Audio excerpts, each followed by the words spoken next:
곧바로 그 임대인 위원장님의 대구경제 미래를 위한 인식전화 시간을 좀 지켜주십시오. 시간이 너무 많이 남았고요.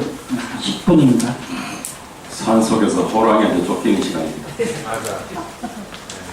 제가 준비한 발제문은 관심 계신 분들은 뭐 다음에 시간 나서 다음에 읽어봐 주시면 고맙겠습니다. 발제문을 다 읽어도 10분 만에 끝낼 수 없습니다. 그래서 극히 줄여서 단출하게 말씀을 드리겠습니다.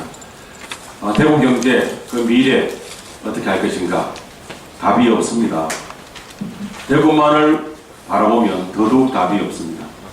이제 경제 문제는 안가밖에 없습니다. 국제와 국내가 없는 문제입니다. 대구 경제를 이해하기 위해서는 그 미래를 보기 위해서는 한국의 경제 상황을 봐야 되고 세계 흐름을 대해서 우리가 대충 그 추이는 이해를 해야 됩니다. 지금 세계 경제,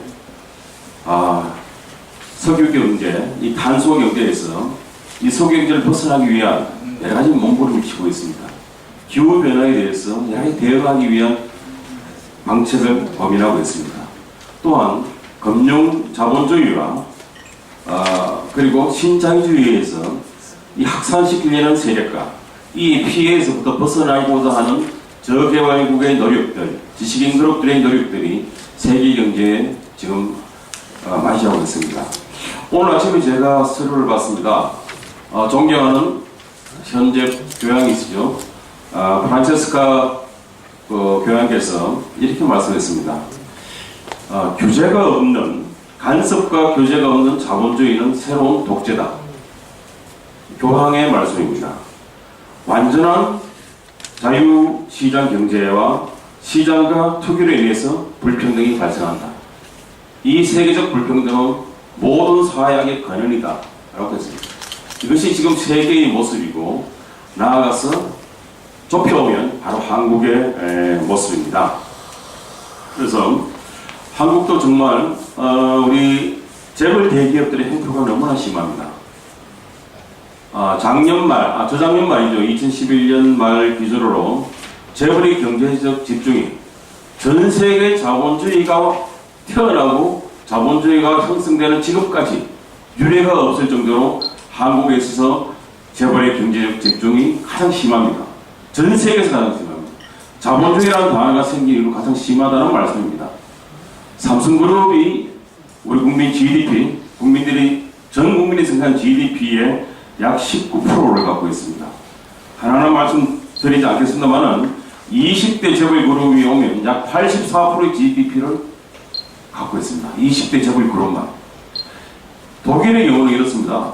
중소기업이 독일 기업의 99%를 차지합니다. 그리고 그들이 고용을 약 70% 담당합니다. 그리고 그 중소기업이 GDP의 40%를 차지합니다. 이것이 지금 선진 독일의 모습입니다. 한국은 20대 재벌 그룹이 GDP의 약 83.2%를 차지합니다. 10대 재벌 그룹이 약 46%를 차지합니다.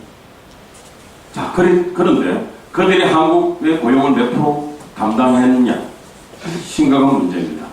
10%도 담당하지 않습니다.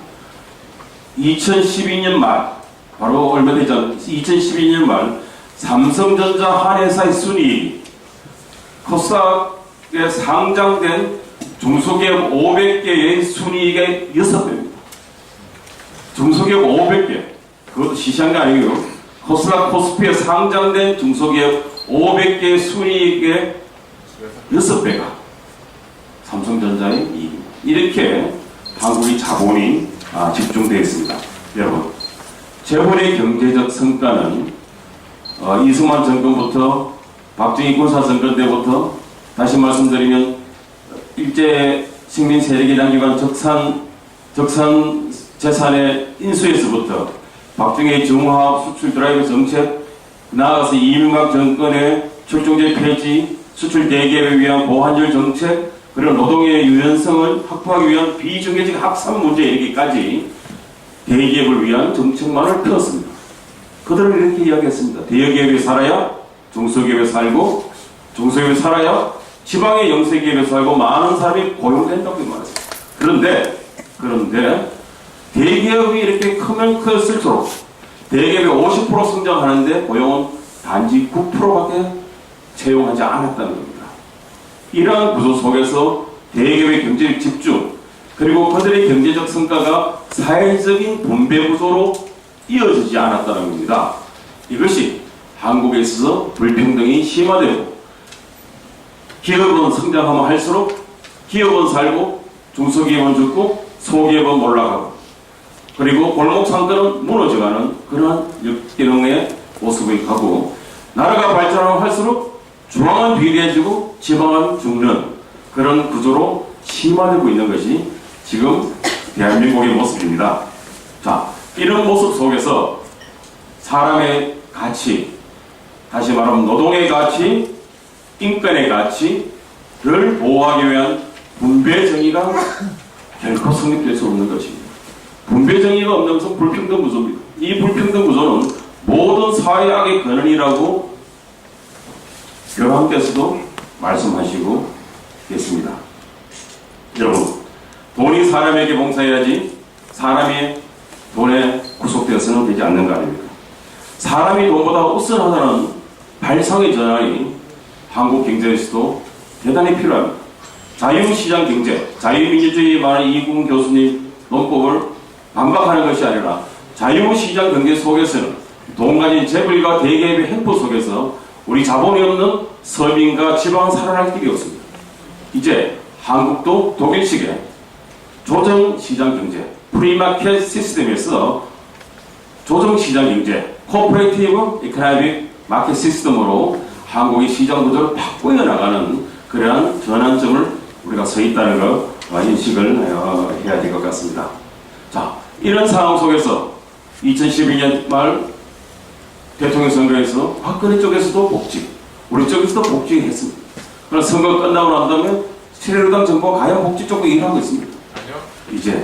이제 복지는 새로운 정책도 좌파의 논리가 절대로 아닙니다. 복지는 이 시대에 사는 국민들이 당당히 요구해야 될 권리입니다. 여러분, 복지는 정부가, 지방자치단체가, 돈 많은 대기업이 우리에게 나누어지는 떡고물이 아닙니다. 시혜가 아니라는 겁니다.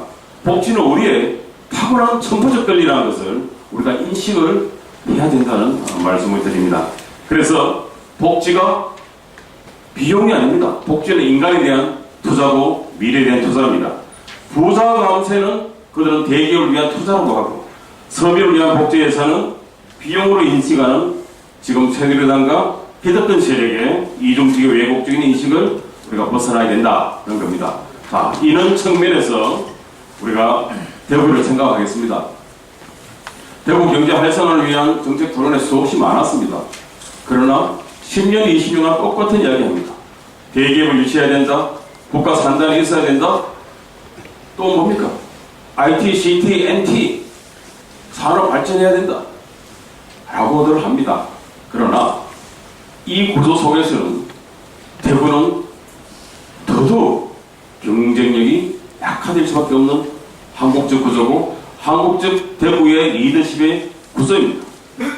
정치적 개방성이 없고 정치적 독점 세력만 존재하는 대구에는 새로운 물결과 새로운 사람과 새로운 기술과 새로운 자본이 결코 들어올 수 없는 것이 대구 사회의 다양성 부족이라는 것을 김태희 교수님도 말씀하셨습니다. 저도 동일한 생각을 갖고 있습니다. 특히 대구시장 경제 구조를 보면 김범일 시장, 조혜영 시장 시절에 대구의 발전축을 서남 쪽으로 해서 창원 쪽으로 연결시켰습니다. 이것이 대구 발전축에 있어서 큰 실패를 대구가 하고 당시 제가 동부청장 할 때 수없이 반대했습니다. 김범일도 당시 부시장이었는데 저희 의견을 맞다고했습니다.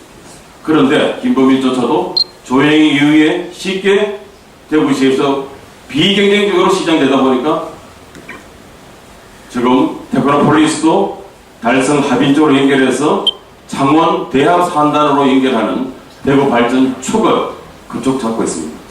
자, 테크노폴리스로부터 창녕 대합 산단까지 국가 철도를 놓겠다고 예산을 7천억 요구하고 있습니다. 여러분, 대구의 발전 축은 구미 그리고 경주 포항 쪽으로 나가야 됩니다. 그 발전 축에 구미에는 전자공단이 빼어난 전자공단이 있습니다. 그리고 경주 쪽에는 근천에 여러분 아시죠? 양승자 가속기 단지가 2017년에 완공됩니다. 포항은 내년에 강가속기 설비가 들어옵니다. 이것이 IT와 GT와 여러분 누클리어 테크놀로지, 원자력 기술까지, NT까지, 그리고 ICT, 인포메이션, 커뮤니케이션 테크놀로지, 이 모든 것을 대구가 직접 해낼 수 있는 힘이 있습니다. 김태일 선생님께서는 우리가 울산, 창원, 경남 쪽으로 해서 하여튼 대구가 중추적 기능이 되어야 된다 라고 말씀하시는데, 그래 되면 참 좋겠습니다만은 대구의 내재적 동력 자체가 그러한 힘을 갖고 있지 않습니다. 이미 그러한 힘은 부산 쪽으로 다 빠져나가 있고 창원 쪽으로 빠져나가 있지, 대구의 지금 리더십 자체로서는 남북은 경제 연방이든 연합이든 그의 중추적 기능을 하기에는 대구는 이미 그 기회를 저는 놓쳤다고 생각합니다. 그런 측면에서 이제 대구 경제 발전을 하기 위해서는 지금까지 논리를 벗어야 됩니다. 시장 만능주의, 재벌 중심주의, 토건 개발주의, 중앙집권주의, 경제의 찌른 현재의 인식 구조로 갖고는 대구 경제는 절대로 발전 못한다는 걸 저는 자신합니다. 자, 그러면 무엇을 해야 됩니까?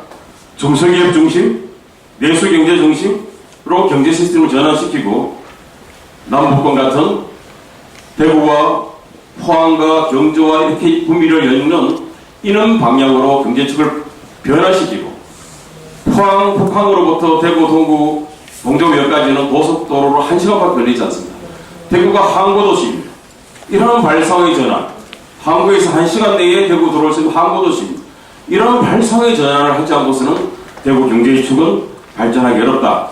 바로 그러한 발전축 이동과 함께 내륙형 지수 생태 벨트를 우리가 구축해야 된다.